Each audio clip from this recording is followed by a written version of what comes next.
Parece, sem dúvida, um outro filme. Preto e branco e cor. Uma opção que pode marcar uma grande diferença nos campos da fotografia e do cinema, já que na televisão, nos anos 90, a questão parece que já nem se coloca. João Lopes, crítico de cinema, e António Pedro Vasconcelos, realizador, são os nossos convidados com opiniões distintas. João Lopes, tenho quase a certeza de que, no caso desta nossa conversa, um pouco de cor não o chocaria, mas no caso de Casablanca, a alteração do original não lhe agrada de todo. Tem de facto cor a mais. Para mim, a questão de princípio que está em jogo é de que estamos perante um objeto fabricado a preto e branco, concebido a preto e branco e executado a preto e branco. E, como tal, deve ser tratado e respeitado. É evidente que não serei ingênuo ao ponto de pensar que as questões se reduzem a este problema de princípio. E sei, evidentemente, que esta questão de princípio não se transfere de modo automático para a área do consumo.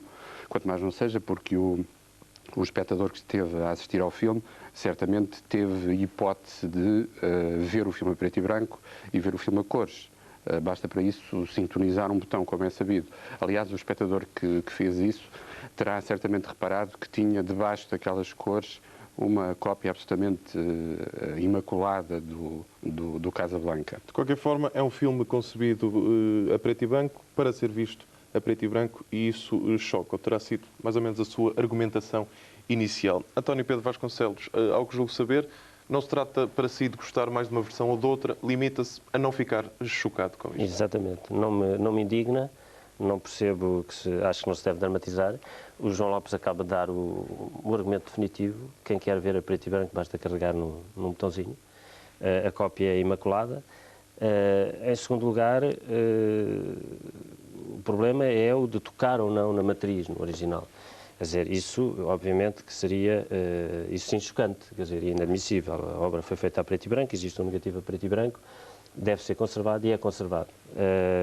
Em todo caso, eu acho que o direito de dar ao espectador a possibilidade de escolher entre ver a preto e branco ou ver a cor é um direito legítimo, democrático, e as pessoas compram ou não compram. Pareceu-lhe um filme diferente quando o viu hoje? Não, acho que nos habituamos rapidamente. Eu acho que o processo não está ainda suficientemente desenvolvido. A cor é um pouco uma cor de banda desenhada, não é? Relativamente uniforme, as caras são uniformes. Há, aliás, um certo cuidado, porque mantém-se este tom relativamente neutro. De resto, a fotografia do filme não é sequer uma grande fotografia. Exceto a cena final, que é nitidamente todo o filme, digamos que o Michael Curtis, que era um realizador húngaro, portanto, com uma tradição expressionista, que jogava muito bem com as sombras e com o preto e branco. A última cena, penso que é a cena mais bem trabalhada, e o filme não perde nem ganha, a meu ver. Vamos um pouco à gênese da colorização deste filme. Ted Turner, o patrão superpoderoso da CNN, não esconde que foi uma visão comercial que o levou a fazer isto. Como amante do cinema, não o choca que em determinado momento haja uma visão puramente economicista do objeto cinematográfico? Quer dizer, as razões por que se inventou a cor no cinema foram também economicistas. É porque a cor vai introduzir um elemento novo para o espectador.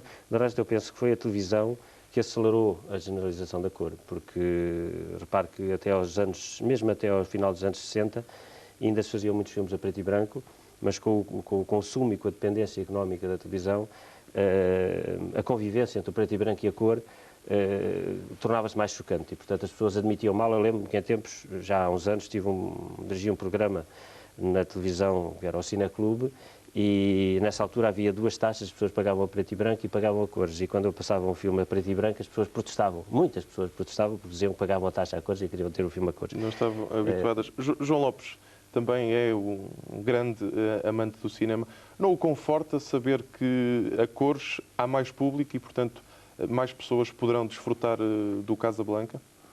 Eu tenho a sensação que colocar a questão nesses termos é recuar quase um século no debate sobre aquilo que, com todos os equívocos, que a expressão pode envolver, é a dignidade artística do cinema. De facto, o António Pedro tem razão quando diz que a opção do consumidor não é posta em causa, quanto mais não seja porque os televisores são aparelhos que permitem essa alternativa, o preto e branco ou a cor, mas, de facto, se procurássemos ver este problema colocado numa outra área de expressão, por exemplo, na pintura, e se procurássemos ver o que é que poderia ser numa reprodução, por hipótese, pegar na Guernica do Picasso, como toda a gente sabe, é um quadro preto e branco, e apresentá-la num livro colorida, duvido que o tipo de argumentos que se utiliza na área do cinema para justificar uma maior difusão do objeto pudesse ser utilizado nessa área. E isso tem a ver, penso eu, com o facto de, infelizmente, o cinema continuar a ser extremamente vulnerável em termos de dignidade artística, insisto na expressão. E já agora queria chamar a atenção para um aspecto que me parece importante. É que poderemos ser levados a pensar que, por estarmos hoje aqui, princípio de 93, num debate sobre a colorização do Casablanca, que estamos a tratar um tema novo, quente. De facto, isso não é verdade.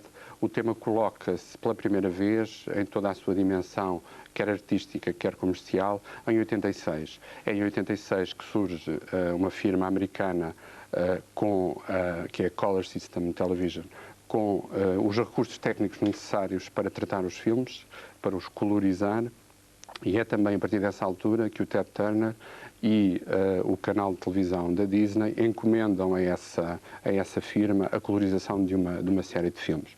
E vale a pena dizer uma coisa que, quanto mais não seja do ponto de vista histórico, me parece extremamente importante e significativa. É que as primeiras tomadas de posição contra o processo nem sequer foram individualmente deste ou daquele criador, foram exatamente de 5 organismos que são extremamente importantes na definição de todo o universo cinematográfico americano. E foram eles o Directors Guild, que é a Associação de Realizadores, o Writers Guild, que é a Associação de Argumentistas, o American Society Cinematographer, que é a mais célebre e mais respeitada associação de diretores de fotografia de todo o mundo, e depois 2 organismos de apoio à área do cinema, que foram o American Film Institute, e peço licença para consultar os meus apontamentos, só para citar o National Council of Arts. Portanto, para dizer que nem sequer é um problema que se coloque como uma mera reivindicação, por exemplo, dos críticos de cinema. A esse nível, é uma gota d'água do problema. Extremamente generalizado. Há uma dimensão muito mais genérica que eu penso que é preciso não ocultar. António Pedro Vasconcelos, como realizador, tem experiência técnica nesse campo. Um filme a preto e branco, quando é concebido a preto e branco, cria naturalmente o seu ambiente próprio. A luz é tratada de uma forma, as sombras, as próprias personagens vivem de uma outra forma. E este filme não terá ficado a perder por aí? Bom, quer dizer, a maior parte dos filmes que fizeram a preto e branco, tirando recentemente em que houve um movimento, o Scorsese, o Truffaut, o Wim Wenders fizeram filmes a preto e branco, que foi uma fase muito precisa para protestar contra o tratamento que a Kodak dava à película, à cor, em que a cor se estava a perder nos filmes. E, portanto, foi uma chamada de atenção. E fizeram expressamente os filmes a preto e branco. Todos os outros filmes, quase todos, nomeadamente o Casablanca, é feito a preto e branco porque não havia